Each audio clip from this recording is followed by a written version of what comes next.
मैं हूं मोइन शेख और आप देख रहे हैं मुमरा टाइम। दोस्तों, जिस तरीके महाराष्ट्र में कोरोना ने बड़ी तेजी से अपने पैर पसार रहे हैं, हजारों की संख्या में नए केसेस रोज सामने आ रहे हैं, जिसकी गंभीरता को देखते हुए महाराष्ट्र राज्य ने एक कठोर कदम उठाते हुए मंगलवार 6 अप्रैल को मिनी लॉकडाउन की घोषणा की थी पूरे राज्य में, जिसके तहत जो दुकानें हैं वो शुक्रवार रात 8 बजे से लेके शनिचर और इतवार 2 दिन जो रहेगा वो कंप्लीटली लॉकडाउन रहेगा, ऐसा सरकार की तरफ से कहा गया था। लेकिन ठीक उसके दूसरे दिन जब दुकानदारों ने 7 अप्रैल को अपनी दुकानें खोली तो उनकी दुकानों को मनपा प्रशासन और पुलिस प्रशासन के लोगों ने उन्हें जबरन बंद करवा दिया गया।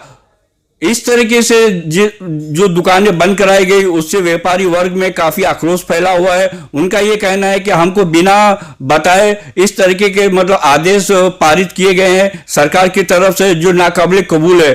जो मिनी लॉकडाउन की जो घोषणा की गई थी हम उसके लिए तैयार थे, हम उसके लिए सहमत थे, लेकिन जिस तरीके से ये अघोषित लॉकडाउन हम पे थोपा गया है, अचानक दुकानें बंद करवाई गई है, हम इसका विरोध करते हैं। और हम आपको बता दें कि ये जो अघोषित लॉकडाउन की जो घोषणा की गई है उसका पूरे महाराष्ट्र में पुरजोर तरीके से विरोध हो रहा है। मुंबई हो, थाने हो, मुमरा हो, नागपुर हो, सभी जगह इसका विरोध हो रहा है।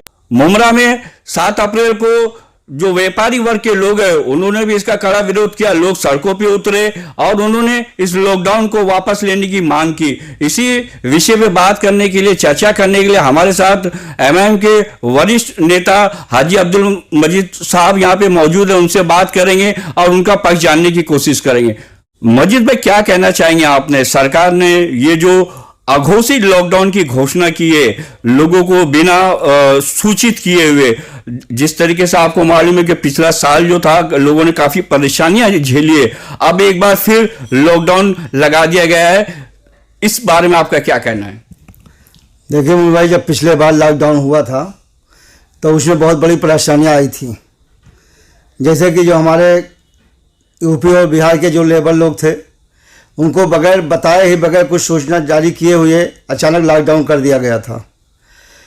उनको गांव जाने के लिए बहुत बड़ी दिक्कत उठानी पड़ी। लोग पैदल गए और न जाने कितने जाने उसमें चली गईं और 1 साल तक करीब करीब लॉकडाउन रहा।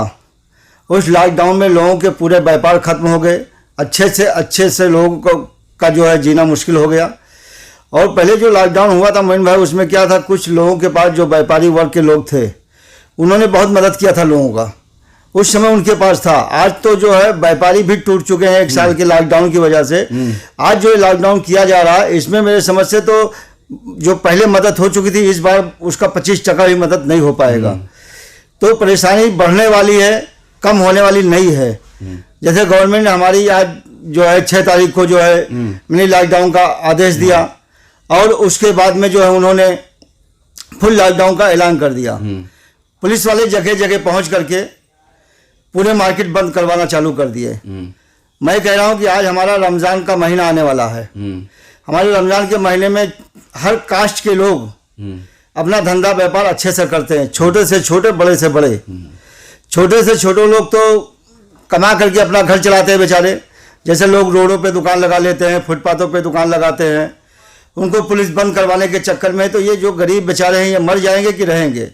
हमारी सरकार को ये सोचना चाहिए कि कोरोना से तो लोग, मौत जब आना होगा वो आएगा। मैं जानता हूं कि मैं एक मुसलमान हूं और मुझे ईमान है कि जब मेरी मौत जिस हाल में आना होगा आ जाएगा, उसे कोई रोक नहीं सकती, चाहे वो गवर्नमेंट हो या कोई, उसको नहीं रोक सकता। मेरी मौत है तो मुझे मरना है, कोई बचा नहीं सकता है। कोरोना जो है, ठीक है, कोरोना एक बीमारी है तो लॉकडाउन ही उसका एक इलाज नहीं है। उसके लिए दवा मुहैया कराया जाए, हॉस्पिटल मुहैया कराया जाए। बाकी आप बाजारें बंद कर दो, लोग को घर में कैद कर दो, तो ये अच्छी बात नहीं है। बहुत सारे लोग तो घर में कैद होकर के भी मर जाते हैं, तो और रोजी रोटी उनकी छीन जाती है। सबसे बड़ा प्रॉब्लम तो है हमारे यहाँ जो है गरीबों का, जो उनकी रोजी रोटी छीन जाती है। जैसे कुछ लोग हैं, जैसे मुमरा हुआ, कल्याण हुआ, भिमंडी हुआ, ऐसे बहुत से छोटे शहरों के लोग जो है अपना दुकानदारी ले जाके बम्बई बीटी में लगाते हैं, फाउंटेन में लगाते हैं, उनका उससे रोजी रोटी चलता है। अब अगर उनको बंद कर दिया जाए या उनको ना करने दिया जाए तो कैसे वो अपना घर चलाएंगे? मोइन मियाँ मैटर इसमें बहुत बड़ा है, गवर्नमेंट की जो है बहुत बड़ी साजिश चल रही है मेरे समझ से। हाजी साहब, मैं यही आपसे जानना चाहता हूं कि आखिर ये कैसा कोरोना है जो जहां पे चुनाव हो रहे, भारत के 5 राज्यों में चुनाव हो रहे, वहां ये कोरोना नहीं जाता है, लाखों की संख्या में भीड़ होती है, रैलियां होती है, जनसभाएं होती है, ये कोरोना उन सभाओं में क्यों नहीं जाता है? ये उन्हीं स्टेट में क्यों जाता है जहां पे चुनाव नहीं है? कहीं इसके पीछे कोई राजनीतिक षड्यंत्र तो नहीं है? बहुत बड़ी राजनीतिक षड्यंत्र है।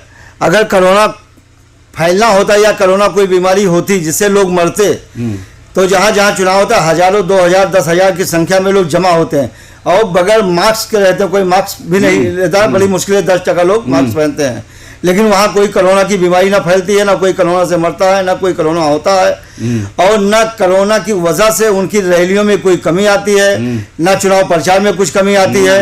वो अपना खूब जोरदार प्रचार कर रहे हैं, वहाँ कोई कोरोना का महामारी नहीं होता है। हमारे यहाँ जहाँ चुनाव नहीं है वहीं कोरोना फैलाने की अफवाह फैलाई जाती है और गरीबों को और सारे व्यापारियों को परेशान करने का एक षड्यंत्र रचा जाता है। मोइन भाई, मैं तो ये कह रहा हूँ कि जैसे बहुत सारे मसले हैं, पिछले साल से करीब 1 साल हो गए स्कूल कॉलेजों बंद होकर के। चलो ठीक है, बड़े बच्चे जो 8th क्लास के ऊपर हैं वो ऑनलाइन पढ़ रहे हैं, लेकिन जो 8th क्लास के नीचे जो है KG हुआ, 2nd KG हुआ, 1st हुआ, 2nd हुआ, 3rd हुआ, ये क्या ऑनलाइन पढ़ेंगे? इनको क्या ऑनलाइन समझ में आता, बताइए मुझको। इनको तो आप एक हिसाब से जाहिल बना रहे हैं, इनकी भविष्य खराब कर रहे हैं। हाजी साहब, पढ़ाई की तो बात है ही अपनी जगह पे, आपका कहना बिल्कुल सही, लेकिन उसके अलावा जिस तरीके से ये पूरी तरीके से अघोषित लॉकडाउन लगाया गया है, उसमें जो दुकानें बंद होगी, तो दुकान के अंदर आपको भी पता है कि मतलब बहुत सारी ऐसी दुकानें जो भाड़े पे चलती हैं, उनमें जो काम करने वाले लोग होते हैं 10,000, 15,000 उनकी भी तनख्वाह होती है, साथ ही उनको अपना घर चलाना भी होता है दुकानदारों को। तो कैसे अगर ये पूरी तरीके से लॉकडाउन जो लगाया गया है, कैसे वो अपना घर चलाएंगे, कैसे स्कूलों के अपने बच्चों की स्कूलों की फीस अदा करेंगे, कैसे वो लाइट का बिल भरेंगे, घर का भाड़ा है, दुकान का भाड़ा है, तो कहां से होगा? अगर इसी तरीके से ये लॉकडाउन लंबे समय तक चलता है, बहुत लोगों को परेशानियां झेलनी पड़ेंगी। और जिसका शहर के लोग विरोध कर रहे हैं, मुमरा के में भी इसका पुरजोर तरीके से विरोध हो रहा है। तो मैं आपसे जानना चाहता हूं कि आप ये जो दुकानदार जो प्रोटेस्ट कर रहे हैं, जो विरोध कर रहे हैं, आप उनके समर्थन में हैं या उनके विरोध में? नहीं, मैं बिल्कुल उनके समर्थन में हूँ। जितना भी प्रोटेस्ट करते हैं मैं उनके समर्थन में हूँ और करना भी चाहिए, क्योंकि अभी पिछले साल जब इन्होंने लॉकडाउन लगाया था तो बहुत से जो छोटे व्यापारी बचाए थे दुकान भाड़े पे जो लेके रखे थे, वो दुकान का भाड़ा नहीं दे पाए। जितना उनके पास छोटी मोटी पूंजियां से बैठ के खा गए। आज वो बेरोजगार घर में बैठे हुए हैं और ये फिर से अगर लॉकडाउन किया जा रहा है, जैसे हर दुकानों का भाड़ा 20,000, 25,000, 15,000 है, तो वो कमा करके ही दुकान का भाड़ा देते हैं। अगर दुकान बंद रहा तो कहाँ से भाड़ा देंगे? वो अपना घर नहीं चला पाएंगे, दुकान का भाड़ा कहाँ से देखें? गवर्नमेंट इसके बारे में कुछ नहीं सोच रही, ना कुछ समझ रही है। अगर लॉकडाउन करना है तो सबसे पहले गरीबों के लिए राशन का मुहैया करवाइए, उनके लाइट बिल को माफ़ करिए, उनके बच्चों को पढ़ने के लिए सुविधा दी जाए और उनके बच्चों की फीस को माफ़ की जाए। तो हाजी साहब, इस अघोषित लॉकडाउन से जिस तरीके से पूरे राज्य के जो जनता है, विशेषकर जो व्यापारी वर्ग के लोग हैं, जो काफ़ी परेशान है, तो आप सरकार से क्या अपील करना चाहेंगे इस मामले को लेकर? देखिए, मैं तो सरकार से यह अनुरोध करूंगा कि व्यापारियों को धंधा पानी करने दिया जाए। जो मिनी लॉकडाउन है शाम को 8 बजे से जो लगाया गया था सुबह 7 बजे या 6 बजे तक, वो अगर लागू रहेगा तो उसमें लोगों को काफी कम नुकसान होगा। लोग अपना धंधा व्यापार भी कर लेंगे और अपने घर में भी रह जाएंगे, किसी को कोई तकलीफ परेशानी नहीं होगी। और अगर ये फुल लॉकडाउन करते हैं तो उससे जनता को बहुत बड़ी परेशानी आने वाली है, बहुत बड़ी भुखमरी पैदा होने वाली है। ये गवर्नमेंट को सोचना चाहिए। और मैं तो व्यापारी मंडल को बताना चाहूंगा कि अगर ये मिनी लॉकडाउन करते हैं तो ठीक है, उनका समर्थन करिए, और अगर ये फुल लॉकडाउन करते हैं तो इनका समर्थन करने की कोई ज़रूरत नहीं है और इनके खिलाफ जितना प्रोटेस्ट करना है करें, हम उनके साथ हैं। तो दोस्तों, ये थे MIM के वरिष्ठ नेता हाजी अब्दुल मजीद खान, जिनका कहना है कि जिस तरीके से ये लॉकडाउन लगाया गया है, फुल लॉकडाउन लगाया गया है, तो वो कहीं ना कहीं इसका विरोध करते हैं। उन्होंने इस बात को माना है कि सरकार ने जिस तरीके से पहले मिनी लॉकडाउन लगाया गया था वो कहीं ना कहीं लोगों के हित में था, और लेकिन ये जो पूरा जो लॉकडाउन लगाया गया है इसके वो विरोध में, उसके खिलाफ में है। उन्होंने शासन प्रशासन से मांग की है कि इसके ऊपर उनको गंभीरता से विचार करना चाहिए, राहत देनी चाहिए दुकानदारों को। वरना हो सकता है कि आने वाले दिनों में बड़ी तेजी से राज्य के अंदर भूखमरी फैल सकती है, ऐसा उनका कहना है। कैमरामैन रिजवान शेख के साथ मैं मोइन शेख, मुमरा टाइम्स के लिए।